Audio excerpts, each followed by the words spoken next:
Depuis le 28 janvier dernier, le spectacle musical Al Capone, retraçant le parcours du célèbre gangster américain à l'époque de la Prohibition dans les années 1920, est à retrouver aux Folies Bergère à Paris. Un projet porté par le guitariste Jean-Félix Lalanne, qui s'est notamment dit fasciné par ce sulfureux personnage depuis son enfance. Il était donc tout naturel pour lui que de lui rendre hommage en utilisant ses talents d'auteur-compositeur à travers un show. Il remercie notamment Roberto Alagna, l'époux d'Alexandra Kurzak, qui a été le premier à s'impliquer dans ce projet.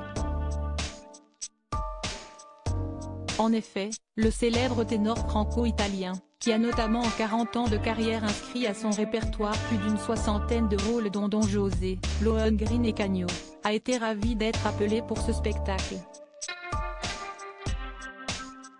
Celui qui était monté pour la 100e fois sur la scène du Metropolitan Opera de New York en 2015, avant de célébrer en 2019 sa 100e performance à l'Opéra de Paris dans Othello puis au Royal Opera ou dans Andreas Enier, partage notamment un formidable duo avec la chanteuse Angoune pour ce show.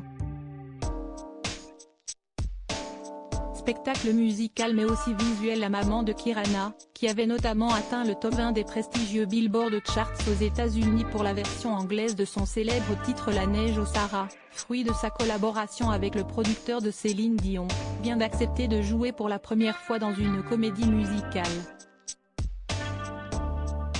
Et pas des moindres. Pas n'importe quel rôle non plus, puisqu'elle incarne Lily, la compagne d'Al Capone. Mais elle s'est merveilleusement bien sortie aux côtés du ténor, mais aussi du chanteur québécois Bruno Pelletier, qui tient le rôle de Elliot Ness. À noter que ce spectacle est également une incroyable claque visuelle.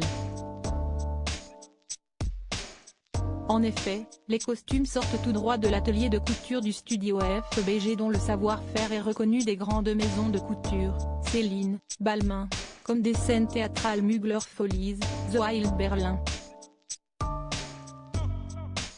La conception des décors est quant à elle confiée à Éric Chevalier, scénographe émérite de l'opéra, La Veuve Joyeuse, Guillaume Tell, tandis que la construction revient aux ateliers du Théâtre des Galeries à Bruxelles.